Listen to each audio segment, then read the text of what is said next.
avec vous, mesdames. Alors, merci d'avoir accepté l'invitation et d'être présentes sur le salon professionnel pour témoigner de vos histoires, de vos parcours et de nous raconter comment, lorsque vous voyez ces titres de reconversion professionnelle, de transition de carrière, ce que cela évoque pour vous, comment vous-même vous avez conduit vos propres parcours et quels ont été vos moments de doute, de faiblesse, de difficulté, mais comment vous avez traversé, comment les moteurs, à travers aussi l'envie, l'enthousiasme, voilà, ça peut contrebalancer. La vie, c'est un tout, et je pense qu'à travers vos 4 histoires, on va pouvoir découvrir plein de choses très précieuses dont le but est de pouvoir se servir dans un quotidien et de se dire ça, c'est concret.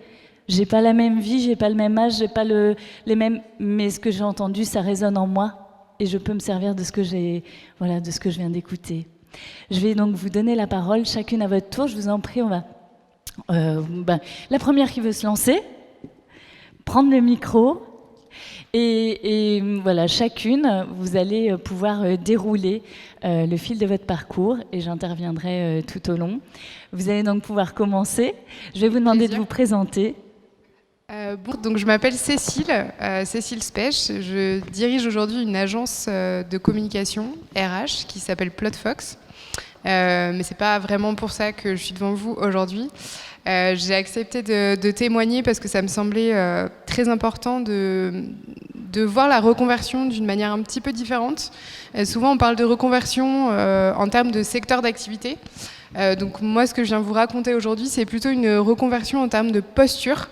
En termes de cadre de travail, puisque je suis passée du salariat à l'entrepreneuriat, et parce que je suis passée d'un cadre, à la base j'étais partie pour travailler dans le public, donc là on est dans une magnifique institution représentative de tout ça, et puis j'ai bifurqué radicalement et je suis partie sur l'entrepreneuriat.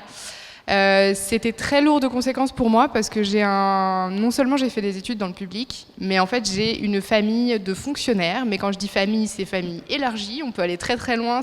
Voilà. Et du coup, j'ai dû un petit peu effacer tous mes acquis. J'ai dû me battre vraiment pour essayer de faire comprendre ce que j'étais en train de faire. Rassurer aussi, parce qu'en fait, l'entrepreneuriat, ça fait peur. Et ça fait surtout peur aux autres, en fait. Et les autres, ils vous renvoient une espèce d'image hyper effrayante. Alors, imaginez dans une famille de fonctionnaires, quand vous dites « je vais monter ma boîte », là, voilà, il y a des petites angoisses. Et j'imagine que leur première question a été « pourquoi ?» Qu'est-ce qui a été, en fait, à ce moment-là de votre vie, ce qui a fait que vous vous êtes dit « non, moi, je vais partir là-dedans et ça va être ça ». Alors, il y a plusieurs choses. Il y a un ras-le-bol, en fait. Je me suis rendu compte, et c'est une question beaucoup plus large sur le salariat et sur les horaires de travail, etc. en France, que j'étais juste inadaptée, en fait, au salariat. Voilà. Donc, c'était un constat. Je me suis dit, c'est pas possible, en fait. Le salariat et moi, c'est pas possible. Ça, c'était au bout de combien de temps J'ai bossé 4 ans. Je compte pas les multiples stages et compagnie, mais j'ai fait 4 ans et puis au bout de 4 ans, je me suis dit, non, en fait, ça va pas du tout, quoi. Moi, les horaires, les trucs, non, c'est pas pour moi. Et du coup, je me suis dit, faut faire autre chose. Donc, j'ai commencé par step by step, monter mon auto-entreprise. Mais à ce moment-là, vous aviez une idée? Parce que quand on Non, en fait, comme moi je suis dans la communication, l'avantage c'est qu'on n'a pas besoin d'idées révolutionnaires ou pour se lancer. Donc je me suis dit, finalement, ce que je fais là en agence, je pourrais le faire toute seule. Peut-être que ça donnerait quelque chose. Et voilà, et j'étais hyper effrayée au début, je me suis dit, ça marchera jamais, j'y arriverai pas. Mais bon, l'avantage de l'auto-entreprise, c'est qu'il n'y a aucun frein financier au démarrage, en fait. Il faut un ordi, dans mon cas. Il faut un ordi, puis on y va, quoi. Donc j'ai fait ça, puis ça a marché. À ce moment-là, dans votre contexte de vie personnelle, c'est quelque chose qui avait des répercussions? Vous étiez en couple ou vous étiez... Ouais. Alors c'était en fait, le saut dans le vide, il a été énorme parce que ça correspondait à un moment où on a décidé avec mon conjoint de partir à l'étranger. Donc on s'est dit, on était tous les deux en CDI à Paris.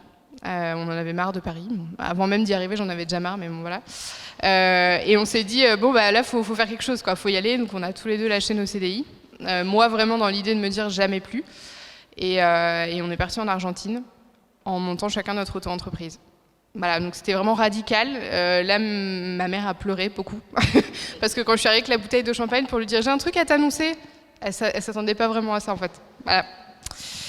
En même temps, en revanche, une belle synchronicité dans le couple à ce moment-là. ce qui est précieux dans un choix de vie et d'évolution. Mais ça, je ne serai jamais assez reconnaissante. Enfin, avec mon conjoint, on dialogue beaucoup et on essaye de construire les choses ensemble. Donc voilà, on est en phase sur beaucoup de choses. Et je pense que ça, c'est hyper important, c'est d'avoir du soutien. Et du coup, ça passe aussi par soutenir soi quand il y a besoin. Mais voilà, c'est un équilibre qui est super important. Et ça a été énorme dans mon choix aussi parce que lui a fait des études beaucoup plus business. Et lui, depuis toujours, me dit qu'il veut être entrepreneur. Et c'est pas le cas. Donc c'est moi qui ai finalement grillé la priorité et qui aujourd'hui ai sauté le pas. Mais je pense que ça m'a beaucoup boosté parce que lui, il avait ce recul-là et il avait cette expérience-là. Et donc il me disait, mais si, ça va marcher. Enfin, lui, il voyait pas il n'était pas angoissé, quoi. Donc c'était peut-être la seule personne de mon entourage à faire redescendre la pression, quoi. Ce départ d'1 an en Argentine, ça vous a apporté quoi à ce moment-là? Vous avez largué les amarres, vous y allez et vous n'êtes plus en CDI, vous changez de posture, vous avez un nouveau projet dans un pays étranger. Comment vous abordez les choses à ce moment-là? En fait, je pense que ça m'a beaucoup aidé, le côté radical de la chose. Moi, j'ai une conviction, c'est que dans la vie, quand on fait des choix, si on y va à moitié, c'est jamais vraiment bon. Donc quand on fait un truc, il faut le faire à fond. Et le fait de tout balayer, de partir, on est dans un cadre qui est complètement différent. Donc d'un côté, c'est beaucoup plus facile. Mes parents n'étaient pas là, j'étais à l'autre bout du monde, ma famille n'était pas là. Donc en fait, j'avais juste moi et mon conjoint. Et je pense que ça a aidé aussi à développer le truc et à se dire, le cadre, il est vraiment différent. C'est plus la même personne, c'est plus le même cadre. Et si j'échoue, ce sera une parenthèse en fait. Donc j'avais pas peur, ce qui est souvent l'angoisse en général, c'est la peur de l'échec. Surtout beaucoup chez les femmes, il y a un gros frein à l'entrepreneuriat avec cette angoisse-là. Et là je l'avais pas en fait parce que je me disais si ça marche pas, c'est pas grave, je dirais que j'étais partie en vacances et puis voilà. Vous n'êtes pas ajouté ce poids du regard des autres en vous disant oh là là pour le retour s'il faut en plus que je gère ça, c'est quelque chose qui fait partie de votre personnalité ou c'est le fait d'être là-bas où ça vous a aidé aussi à lâcher prise et à prendre les choses de cette manière-là? Justement la personnalité c'est rigolo parce que je pense que je suis quelqu'un qui a vraiment cette personnalité-là de prendre des risques, etc. Mais je ne le savais pas avant de faire ça. Parce que j'étais dans une famille où on ne prend pas de risques et parce que j'ai été éduquée dans des valeurs de stabilité, ce qui est très bien parce que j'ai eu la chance d'avoir une enfance incroyablement stable et une famille très carrée, etc. Mais en fait, je ne m'étais jamais rendu compte que j'avais ce potentiel-là et j'avais envie de partir à l'étranger. J'avais pas forcément en tête que ça allait être un chamboulement tel et que ça allait dérouler derrière autant de choses. Mais oui, je pense que c'était dans ma personnalité, mais je le savais pas vraiment. À ce moment-là, ça s'est un peu révélé en fait. C'était un peu le révélateur de ça. Et alors ça a déroulé plein de choses. Qu'est-ce que ça a provoqué cette année en Argentine? En fait, je me suis rendu compte que j'avais des clients, que j'arrivais à vendre ma compétence, que les clients étaient contents, que moi je m'éclatais, que finalement, le sentiment que j'avais eu que le salariat c'était pas pour moi, c'était réel et que mes valeurs, elles étaient beaucoup plus proches de ça que finalement de l'idéal que j'avais avant de bosser dans le public, après me diriger vers le privé, mais en tant que salarié, mais voilà. Et en fait, l'aboutissement de tout ça, c'était vraiment d'être à mon compte. Ça a bien marché, sauf que je me suis rendu compte que ça c'était chouette, mais de bosser toute seule, c'était pas vraiment mon délire. Et là, pareil, c'est vraiment une introspection de se dire, ok, mais mon fonctionnement à moi, c'est quoi? L'entrepreneuriat, ça coche certaines cases, mais maintenant, toute seule, c'est pas rigolo. Et voilà. Et par contre, derrière, j'ai du coup, rejoint une personne que j'avais rencontrée en organisant un TEDx à Paris, qui s'appelle Charlotte, qui est mon associée aujourd'hui, qui avait entre-temps monté une agence de com, mais qui était toute seule et qui a fait un petit peu le même chemin que moi et qui s'était dit, tout seul, c'est pas très rigolo. Et en fait, quand on a décidé de rentrer en France, je lui ai dit, écoute, on avait commencé à bosser un petit peu ensemble, par-ci, par-là, et on a décidé de s'associer. Et ça fait 4 ans. Quand vous êtes retrouvés, vous avez directement fait ce choix de vous associer sans vous connaître professionnellement? En fait, comme on avait co-organisé un TEDx, alors un TEDx, il faut savoir que l'orga, c'est 1 an de boulot intense. Donc en fait, on était assez sûrs, et en plus bénévole, donc on était assez sûrs globalement que ça allait bien se passer. Et ça s'est hyper bien passé.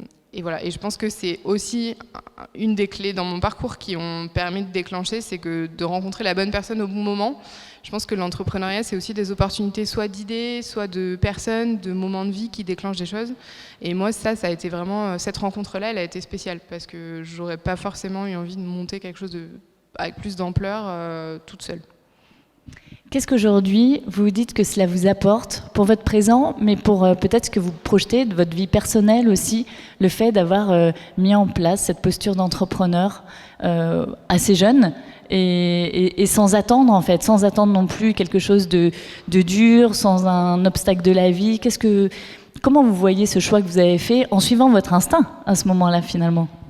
Je pense que ce qui est important, c'est que j'ai l'impression d'être revenue à mes valeurs à moi. C'est-à-dire que quand on grandit dans un cadre familial. Donc voilà, on s'imprègne en tout cas de tout ça. Après, on fait des études plus ou moins longues. Donc on s'imprègne. Moi, j'ai fait Sciences Po ici à Bordeaux. Et voilà, on baigne dans un cadre qui est un peu celui-là, où on s'imagine dans des institutions, etc. Donc vraiment, on est conditionné par ça et on se pose plus vraiment la question de qui on est et qu'est-ce qu'on a envie de faire dans la vie. Et la France est un pays où on fonctionne beaucoup en entonnoir. Donc en fait, une fois qu'on fait certains choix, on est dans des cases, on y va. Et puis à aucun moment on se dit mais je suis en train de faire quoi là les gars ? Et en fait, aujourd'hui, je le vois autour de moi parce que moi, je suis jeune, je suis dans la trentaine et autour de moi, il y a énormément de gens qui se retrouvent dans des situations où ils se disent mais en fait, ça fait 5 ans que je bosse, mais qu'est-ce que je fais ? Donc moi, j'ai eu la chance d'avoir un peu ce questionnement-là assez tôt pour me rendre compte que en fait, j'avais pas envie de ça, quoi. Et donc aujourd'hui, ce que ça m'apporte, c'est vraiment ça, de me dire, de me reposer du coup régulièrement la question, est-ce que ce que tu fais, c'est ce que tu as envie de faire, et est-ce que la manière dont tu le fais, surtout, c'est ça dont tu as envie, quoi. Et peut-être que demain ou dans 10 ans, j'aurai envie de faire autre chose et que je serai devant vous pour vous dire que pour le coup, j'ai fait une reconversion et que je suis partie complètement faire autre chose de ma vie. Je l'espère parce que franchement, je trouve ça beaucoup plus riche. Mais là, voilà, en tout cas, je me repose cette question-là et je suis vraiment en phase avec mes valeurs. Et ça, je pense que c'est important et c'est ce que ça m'a apporté, c'est de me dire, ok, c'est pas tout ton bagage que tu traînes avec toi, c'est qui t'es aujourd'hui et peut-être que qui je suis aujourd'hui sera différent de qui je suis demain et qui j'étais hier. Je suis par ailleurs récemment maman et ça, je trouve que c'est un truc aussi hyper important, c'est que dans la vie, on a des événements heureux ou malheureux qui nous redéfinissent en permanence. Donc c'est évolutif, mais c'est de s'autoriser à se poser la question. Est-ce que je suis bien dans ce que je fais ? Alors, on n'a pas toujours l'opportunité du choix et voilà, il y a des contraintes aussi dans la vie, donc des fois, on ne fait pas ce qu'on veut. C'est pas le bon moment, on n'a pas le bon karma, on n'a pas les fonds, on n'a pas... voilà. Mais au moins de se poser la question, de se rendre compte des choses, je pense que ça, c'est vraiment la clé au quotidien d'être heureux dans ce qu'on fait et de pivoter vers autre chose quand on en a besoin, quoi. En tant que jeune maman, l'entrepreneuriat, ça apporte quoi ? L'entrepreneuriat, ça apporte la flexibilité. Après, ça apporte beaucoup de stress aussi. Non, mais c'est vraiment la flexibilité, je trouve, qui est important. Et par contre, j'ai envie de retourner la question, parce que ce dont je me rends compte, c'est le fait d'être maman, ça m'apporte aussi beaucoup dans ma posture d'entrepreneur. Parce que du jour au lendemain, déjà, je me suis dit, waouh, t'as donné la vie, quoi. Bah, ça impose, quoi. Donc maintenant, on y va. Ouais. Et ça, c'est pas rien, donc je pense que ça m'a aidé à vraiment aussi me poser, parce que femme entrepreneur, c'est pas toujours facile quand on a 30 ans et que nos clients, c'est des hommes de 60 ans, c'est pas toujours évident, le rapport de force. Et là, en fait, je me suis dit, mais ça va, je fais une grossesse, je donne de la vie, maintenant c'est bon, quoi. Et donc ça m'aide beaucoup pour ça, et je pense que ça aide, être maman, c'est être sur tous les fronts, c'est être hyper organisé, gérer son temps, il y a 1 milliard de choses en fait où ça m'a vraiment aidé à être meilleure entrepreneur, je pense, et plus sereine aussi. On reçoit aussi beaucoup d'amour quand on est jeune maman. Et on reçoit beaucoup d'amour, et le matin, on sait pourquoi on se lève, quoi. Donc, c'est vrai, juste avant de donner la parole et de transmettre le micro, il y a souvent, quand on est dans ce besoin de flexibilité ou d'évolution de vie pro et vie perso dans un tout, un enfant, évidemment, il y a plein de contraintes, évidemment, il y a la charge mentale, évidemment, il y a tout ça. C'est aussi un vrai moteur pour avancer et pour se renvoyer à ses propres priorités d'individus par-delà les sexes, et de se dire, voilà, qu'est-ce que je peux faire pour moi, qu'est-ce que j'ai déjà accompli, qu'est-ce que je suis capable de faire, et voir un petit être qui grandit, c'est une vraie leçon de vie au quotidien, mais c'est une grande puissance à partir de là. Et moi, c'est ce que je ressens dans ce que vous décrivez. Et qu'est-ce que vous auriez envie de vous souhaiter à vous-même, justement, aujourd'hui? Vous avez créé votre entreprise avant d'avoir un enfant, vous êtes déjà les 2 pieds dedans. Là, maintenant, vous êtes femme, entrepreneur, maman. Qu'est-ce que vous vous souhaitez? Pour l'avenir? C'est ce que je disais tout à l'heure. Moi, en fait, je me souhaite d'avoir 1000 professions dans ma vie, de changer au gré de mes envies et des opportunités. On s'est toujours dit avec mon associé, on s'entend tellement bien et la synergie vraiment de compétences marche tellement bien. On s'est dit, mais en fait, si demain on en a marre de la com, on ferme le truc puis on remonte autre chose. Donc on rigole en se disant, on fera un petit currywurst à Bordeaux parce qu'elle est allemande. Enfin voilà, on se dit, c'est pas grave, on partira dans autre chose. Donc c'est ce que je me souhaite en fait, c'est d'avoir une vie vraiment professionnelle assez riche et voilà, pas rester bloqué dans quoi que ce soit et surtout pas se laisser imposer des carcans parce que la société, parce que les parents, parce que les études, parce que la voisine, non. Voilà. En fait, c'est un vrai message à travers le regard que l'on peut porter à des moments sur la reconversion. On se dit, oh là là, mon Dieu, on va se présenter, dire je voudrais me reconvertir ou je voudrais... C'est juste normal. Vous avez parlé beaucoup d'évolution et la vie, c'est une évolution. En fait, quand il n'y a plus d'évolution, c'est qu'il n'y a plus de vie. Donc, en réalité, c'est extrêmement positif. Cela signifie qu'on reste connecté à soi-même, connecté à la vie, à ceux qui nous entourent. Et c'est ce qui permet effectivement de changer. Moi, je trouve que à travers vos mots, ça apporte un autre regard sur ces mots de reconversion, de transition professionnelle. Et ça mène une beauté et non pas un truc... En fait, je vais dire un truc, mais dans l'entreprise, quand on a une boîte, on parle de pivot, on dit qu'on pivote, on change un petit peu d'activité, de business model, etc. Pour moi, la reconversion, c'est plus ça, c'est du pivot, c'est-à-dire qu'on est soi-même, c'est toujours la même personne, on a toujours les mêmes compétences, les mêmes appétences, les mêmes intuitions, et on fait un peu différemment, puis on pivote, et une boîte, elle peut pivoter à l'infini, quoi, en fait. Et un individu, c'est pareil, donc je le vois plus comme un pivot, finalement, que comme une reconversion qui pour moi il y a un peu un mot, il y a une notion un peu définitive dans la reconversion. Pour moi c'est genre je faisais ça, maintenant je fais ça, mais pour moi c'est pas ça, c'est je fais ça, après je fais un peu ça et puis peut-être que demain je ferai encore autre chose, mais c'est pas grave. Ça enlève un vrai poids de voir des choses comme ça, sinon c'est trop de pression aussi. Merci beaucoup. Merci beaucoup à vous.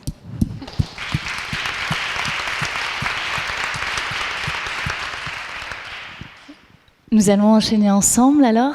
Oui. Bonjour.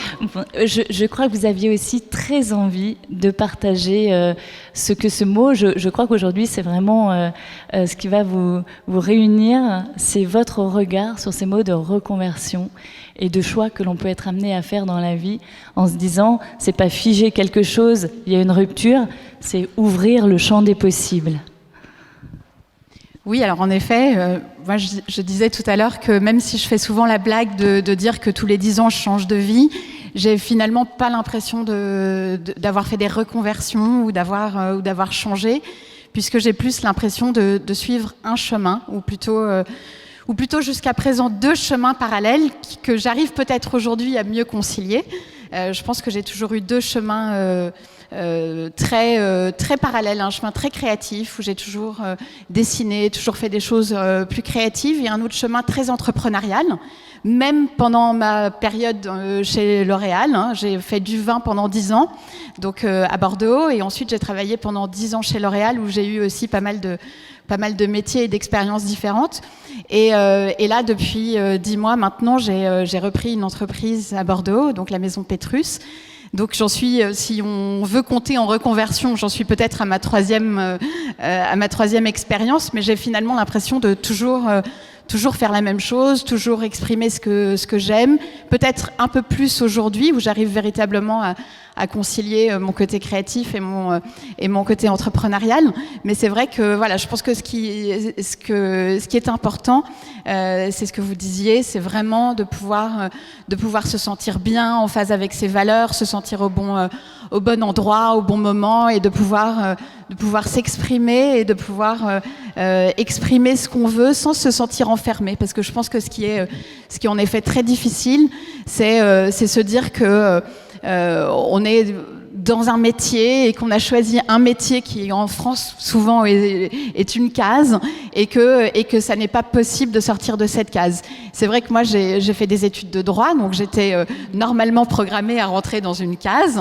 et c'est vrai que j'ai dû reprendre des propriétés viticoles familiales, donc ça a été une vraie chance parce que ça m'a permis de faire des choses qui étaient tellement différentes de ce que j'avais imaginé faire et qui m'ont permis de créer beaucoup de choses et de révéler beaucoup de choses et de finalement me découvrir. Donc pendant 10 ans, j'ai suivi un parcours qui m'a permis de réaliser ce que j'aimais faire véritablement, ce que je voulais pas faire aussi, et peut-être surtout d'ailleurs. Et c'est vrai que voilà, c'est ce cheminement qui m'a amené à me dire au bout de 10 ans, mais j'ai pas envie de faire du vin toute ma vie, même si je trouve que c'est formidable, même si ça m'a certainement permis de réaliser beaucoup de choses et de faire des rencontres incroyables et de travailler avec des personnes extraordinaires. Je pense que savoir que j'avais le droit de changer, j'avais le droit de faire autre chose, ça m'a permis de vivre vraiment. C'est très important de savoir qu'on peut changer. S'autoriser, c'est très important.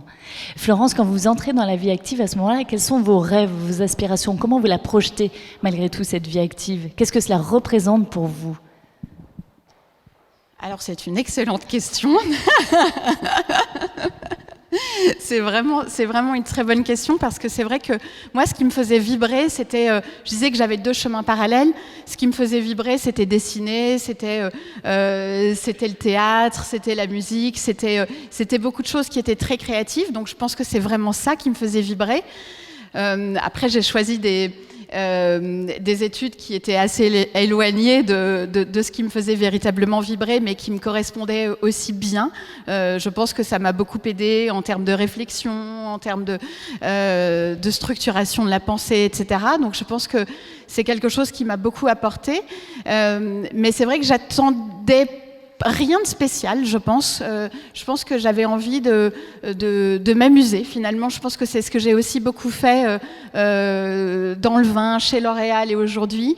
C'est que c'est bien de faire des choses, même si c'est dur, même si on se bat, même si parfois on sait que les choses sont pas faciles et seront pas faciles. Ce qui est important quand même, c'est de savoir qu'on s'amuse et on est là pour faire des choses qui nous correspondent bien. Donc je pense que c'était plutôt pas un objectif précis, mais envie d'être bien dans ce que je fais.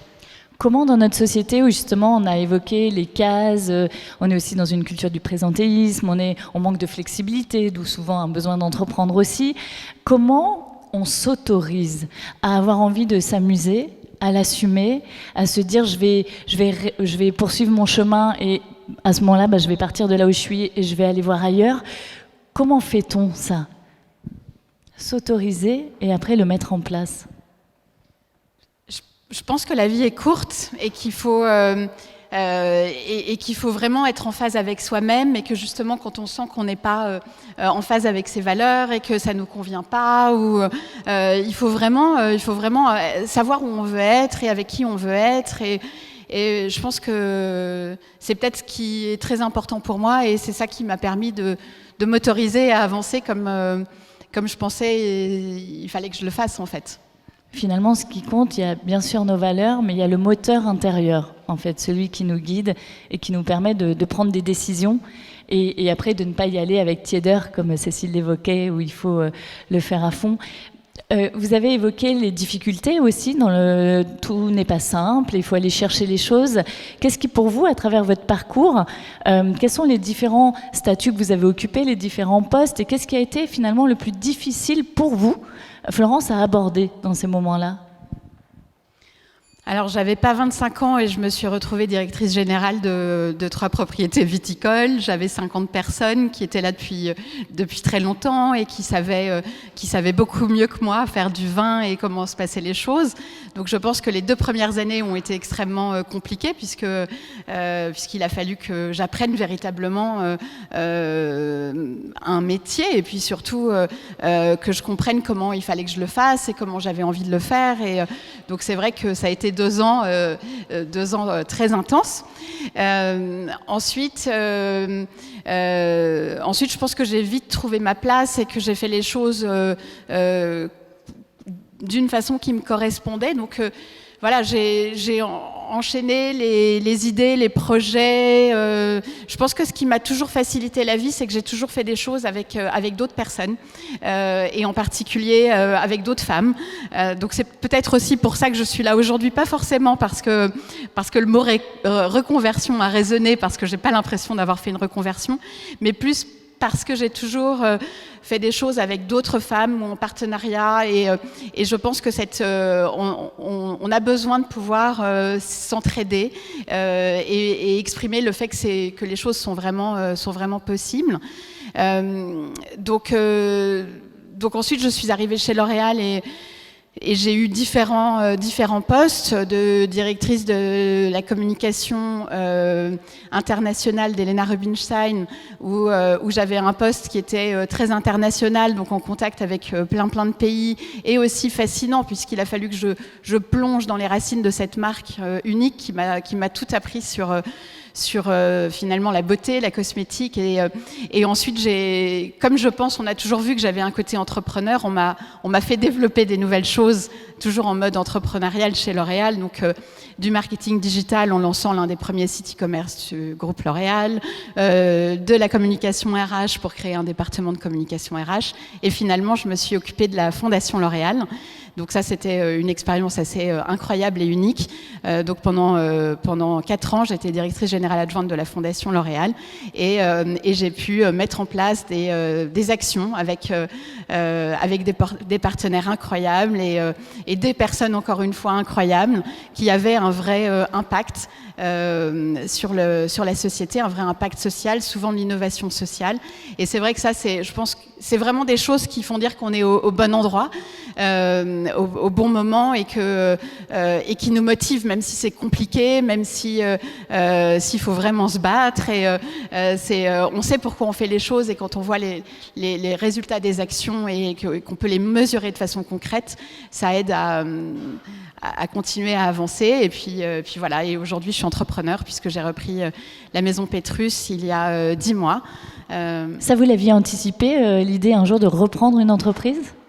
Non, mais je pense que c'est devenu une évidence. Comme j'ai commencé en étant entrepreneur, que cette expérience chez L'Oréal, pour moi, ça a été une succession d'entreprises différentes finalement. Je pense qu'un jour, c'est devenu une évidence qu'il fallait que je sois vraiment entrepreneur et que je revienne à quelque chose qui me correspondait bien. Donc c'est comme ça que je voulais créer une entreprise, puisque j'ai toujours aimé imaginer des idées, des concepts, et puis finalement, en définissant ce que je voulais vraiment faire, on m'a proposé quelque chose qui correspondait à ce que j'aurais pu créer. Et je me suis dit que finalement, reprendre une entreprise qui était déjà là depuis 20 ans, qui avait déjà tissé des liens incroyables avec les plus grands musées, avec des artistes, avec des artisans, je me suis dit que c'était ça que j'avais vraiment envie de continuer, et que c'est cette histoire que j'avais envie de continuer à écrire. Comment vous êtes parvenu à articuler tout au long de votre parcours vos projets, vos passions professionnelles et votre vie personnelle ? Alors, je pense que j'ai toujours eu beaucoup de mes passions dans mon travail, et beaucoup de passion pour mon travail, donc ça aide aussi à articuler les choses. Je dirais qu'aujourd'hui, forcément, nécessairement, je vais redire ce qui a été dit. Quand on est entrepreneur, on travaille beaucoup, certainement, peut-être beaucoup trop parfois, mais on arrive aussi à articuler les choses, et c'est vrai qu'aujourd'hui, moi, ma plus grande joie, c'est de pouvoir passer du temps avec mon fils qui a 5 ans, et puis vraiment jouer avec lui, et toujours continuer à m'amuser, et lui montrer aussi qu'on peut s'amuser en travaillant, en lui donnant envie d'avoir une vie où il se sent épanoui, où il aime ce qu'il fait. C'est important, hein. Je vois, moi j'ai une petite fille de 6 ans, et là ils ont déjà dû noter ce qu'ils pourraient avoir envie de faire plus tard, et elle a mis fait parce qu'elle voulait pouvoir, il y a plein de choses dans son imaginaire, et elle s'est fait disputer parce qu'on peut pas faire fait plus tard. Et je me dis qu'on a encore beaucoup de travail, et que pour faire évoluer les choses, et notamment le regard sur le travail, et que c'est effectivement au quotidien que l'on peut déjà nous transmettre effectivement à nos enfants, que ce soit les nôtres ou ceux qui nous entourent. Ce regard-là, c'est du plaisir aussi beaucoup. C'est ce que l'on voit avec chacune de vous et qu'on va continuer à voir aussi. C'est beaucoup de plaisir. Et dans les choix, quand effectivement il y a des obstacles à affronter ou quand le plaisir et le moteur est plus fort que les obstacles et que les peurs, c'est là où ça se fait, en fait, malgré tout. Quel message, Florence, vous souhaitiez partager aujourd'hui avec le public ? Qu'il faut vous faire confiance, qu'il faut... c'est vraiment, il faut avoir envie d'être soi et pouvoir avancer comme vous avez envie d'avancer. Parce que je pense qu'on se sent bien quand on est soi et à sa place et que chacun a une place et un chemin différent et que voilà, il faut juste oser le sien. Merci beaucoup, Florence.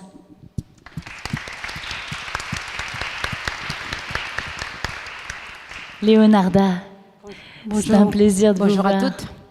Léonarda, qu'est-ce que vous avez eu envie de partager quand vous avez appris l'existence du salon professionnel et de cet engagement que vous avez pour les femmes et à travers un parcours où, on va le voir, vous avez fait finalement différents métiers, vécu dans différents pays.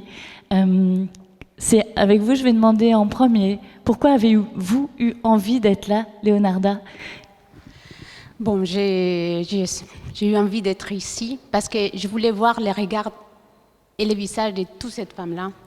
Je vais vous expliquer pourquoi. Parce que je pense que chacun de vous a un potentiel inestimable, incroyable, que vous êtes toutes capables de faire plein de choses.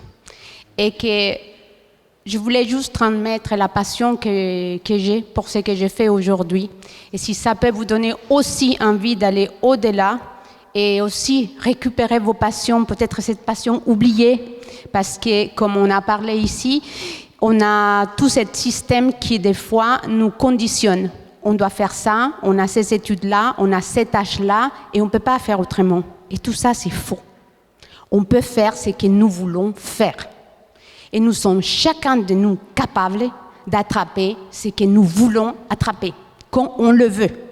Mais pour ça, bien sûr, c'est beaucoup de travail. Et je voulais transmettre la passion de ce que je suis en train de faire aussi aujourd'hui. Et partager dans ce moment-là unique, parce que c'est rare de trouver des femmes qui viennent des horizons si différentes, je pense, avec des âges si différentes. Et donc, c'est pour cette raison-là que j'ai accepté de venir aujourd'hui. De quel, j'ai envie de dire, univers professionnel au pluriel venez-vous, avant que vous nous racontiez ce que vous faites aujourd'hui? Et dans quel pays? Alors, le mot reconversion, c'est un mot que je connais depuis que je suis née. Donc, je suis originaire du Nicaragua, en Amérique centrale. J'ai parti à l'âge de 18 ans grâce à une bourse d'études pour faire mes études supérieures à Moscou. Donc, j'ai vécu de 18 ans à 28 ans à Moscou. Je suis russophone. J'ai rencontré mon ex-mari à Moscou. On a resté à vivre là et j'ai commencé à vivre ma profession et à exercer mon métier pour lequel j'ai fait des études. J'ai fait un master en économie internationale et diplomatie. Et bien sûr, il y a été toute cette période-là une immense richesse de partage avec des gens si différents qui vous apportent beaucoup, beaucoup, beaucoup. Et après, j'ai fait des études d'économie, donc j'étais prédestinée à travailler dans un groupe ou être commercial. Mais la vie a fait que j'ai dû quitter la Russie et j'ai suivi mon ex-mari pour venir en France. On s'est baladé un peu partout en France. On est reparti au Brésil, où j'ai eu mon deuxième enfant. Et tous ces changements m'ont permis d'avoir des regards différents, de vivre des situations différentes, difficiles, plus faciles. Mais ils m'ont conditionné à aussi essayer de comprendre qu'est-ce que moi je voulais faire. Jusqu'à quand on est arrivé, il y a à peu près 10 ans, j'ai tombé malade.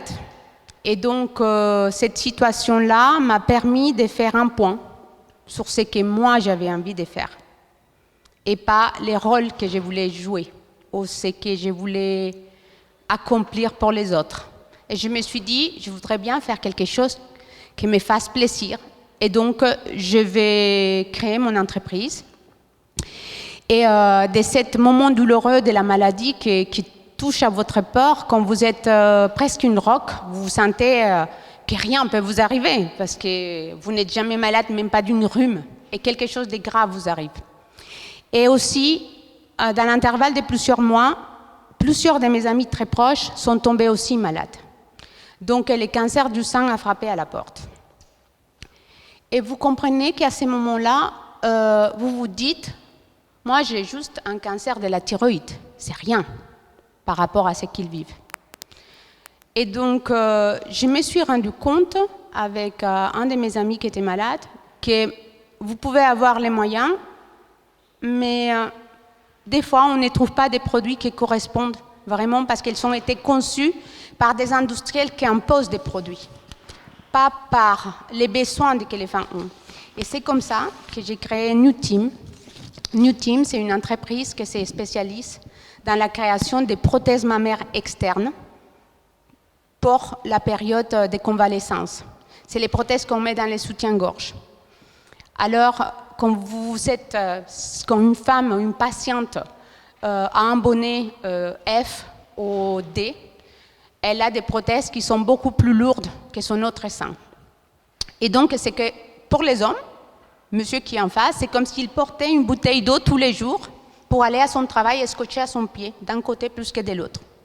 Donc, c'est un poids constant que cette personne-là doit supporter. Et c'est pour cette raison-là que j'ai créé les prothèses qui s'appellent Meavanti. C'est une prothèse personnalisée qui permet aux femmes de porter des prothèses les plus près de l'autre sein. J'ai déposé un brevet et on vient d'avoir la bonne nouvelle que notre brevet a été accepté aux États-Unis. Donc on a une prothèse qui est couverte par un brevet qui est innovante, qui permet aux femmes d'avoir un produit qui correspond à ses besoins. Et on essaye bien sûr de créer quelque chose qui soit joli à voir, parce que ce n'est pas parce qu'on est malade qu'on ne continue pas à être des femmes. On est avant tout des femmes et on sera toujours des femmes. Voilà, donc c'était...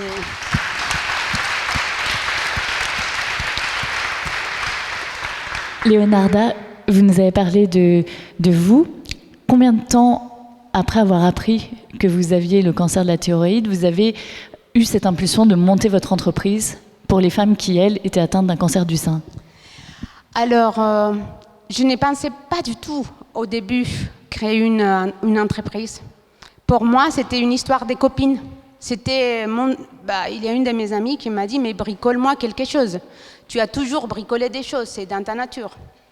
Donc, est-ce que tu peux faire quelque chose pour moi ?» J'ai rigolé, j'ai dit « mais j'ai fait des études d'économie, je ne suis pas prothésiste. » Et à fur et à mesure, quand je m'attelle à quelque chose, j'ai fait quand même de la recherche. Et donc, j'ai compris qu'effectivement, c'est un produit réglementé. Ça, c'est une double difficulté pour ce produit-là. Et en plus, il y a la difficulté de qu'il faut plusieurs connaissances pour pouvoir créer une chaîne industrielle. Donc là, au début, c'était juste une idée des copines. On va créer quelque chose pour te soulager pendant quelques semaines. Et à fur et à mesure, on s'est rendu compte que la difficulté était très importante. 2,5 millions de femmes portent des prothèses en Europe. Et si c'est des prothèses qui ne sont pas calibrées, vous pouvez imaginer toutes les difficultés que ça engendre. Ça veut dire que les femmes sont mal au dos.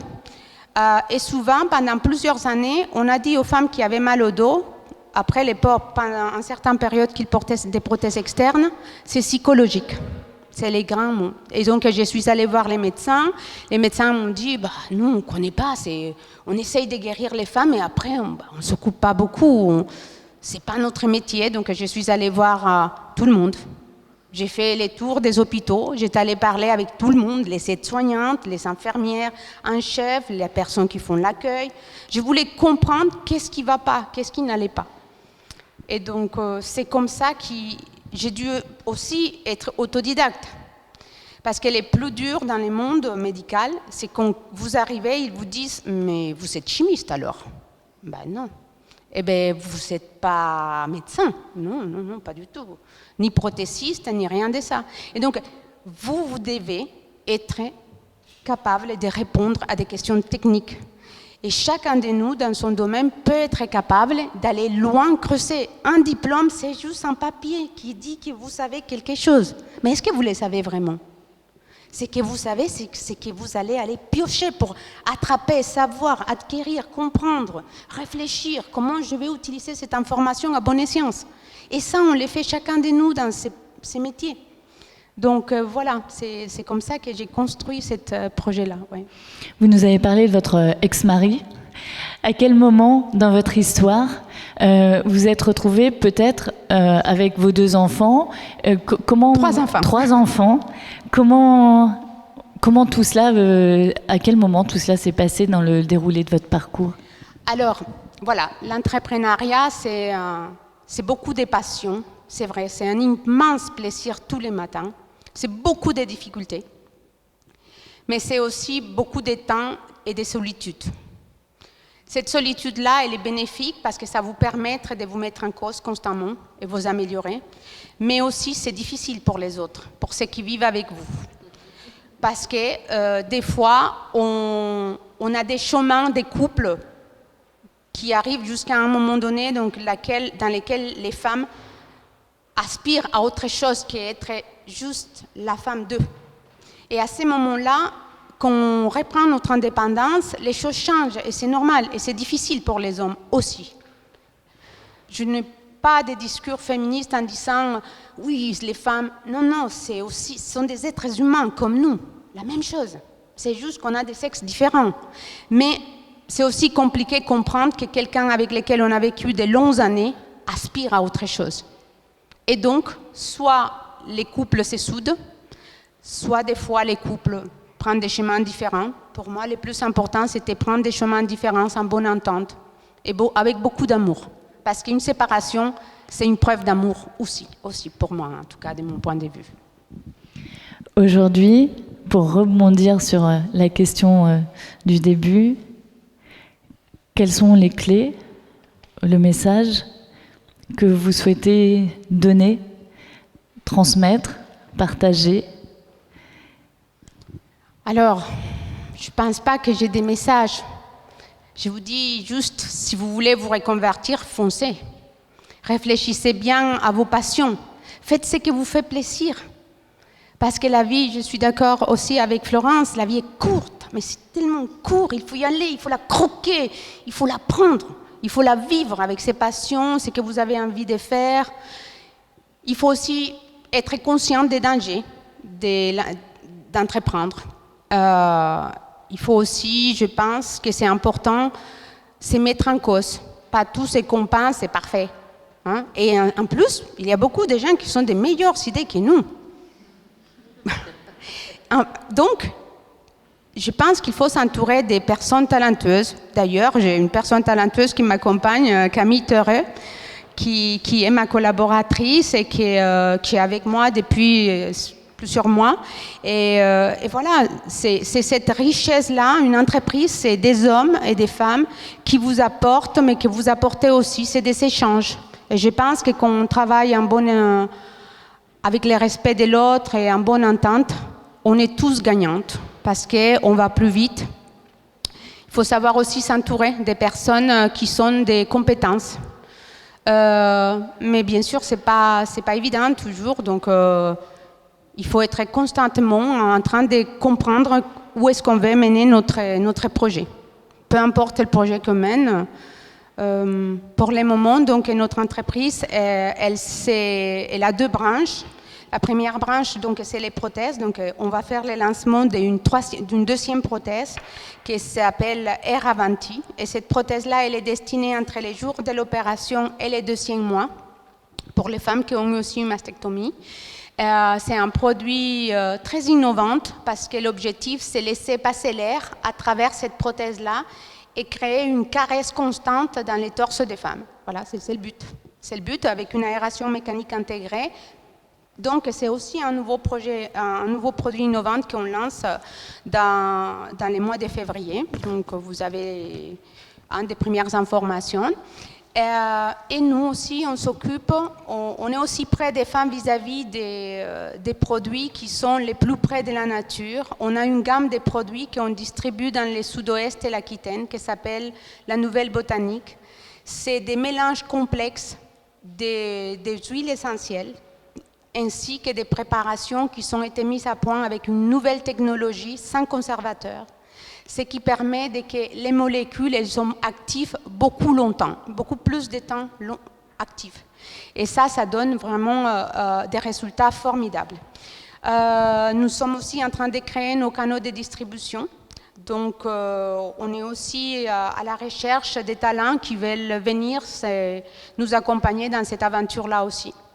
Voilà, donc vous voyez, on est une entreprise qui est au cœur du confort des femmes. C'est le but. Voilà. Et cette perspective de transformer une situation d'un bel obstacle envoyé par la vie, d'un beau coup dur, en quelque chose de très productif, créatif et de très puissant. Ouais. Je crois profondément que chaque difficulté que vous avez engendrée ou eue, autant des fois on crée des difficultés pour les autres, mais des fois on a cette difficulté-là aussi. Je pense aussi que c'est une immense chance, parce que si on a une difficulté, il doit y avoir une raison pourquoi on arrive là. Ça veut dire qu'on peut arriver à transformer cette difficulté-là en quelque chose qui nous permet de nous améliorer. Parce que j'ai toujours cru qu'il n'y a pire ennemi de moi-même que moi-même. Parce que je mets peur, me limite constamment à faire des choses. Donc, je me bats tous les jours contre moi-même pour pouvoir aller au-delà de ce que je peux faire. Mais ce n'est pas évident, hein. C'est une remise en cause tous les jours. Hein. Je ne peux pas dire que je n'ai pas peur de que peut-être les choses ne marchent pas comme j'attends. Bien sûr, tous les matins. Mais je me dis, oui, d'accord, quelque chose peut arriver en traversant la route aussi. Donc, la vie est faite de rencontres formidables. Donc, ce projet-là aussi, toute ma vie a été conditionnée pour les rencontres des femmes et des hommes qui sont permis que ce projet est né. Parce que sachez que c'est une activité industrielle. Maintenant, on a fini notre développement et on est en train de produire sur Toulouse. On souhaite que toutes nos prothèses soient produites en France. Chose que les gens nous disaient, mais c'est fini la production en France. L'industrie, ça n'existait plus en France. Et c'est faux. On a des talents et des compétences dans nos régions incroyables. Donc, pour vous citer, on a des personnes qui travaillent à Valence, qui nous ont permis de créer le projet. On a des personnes de Besançon qui nous ont permis de créer des outils. Et il y a plein de personnes, des entreprises aussi, qui nous accompagnent un peu partout. Et ils nous ont aidés à aboutir à notre projet industriel. Vous imaginez, un projet industriel, c'est quelque chose d'assez compliqué, difficile, coûteux. Et donc, nous, on arrive à fur et à mesure à notre objectif. Voilà. Et à prouver que l'impossible n'est pas impossible. Merci beaucoup, Leonarda. Merci à vous toutes. Merci.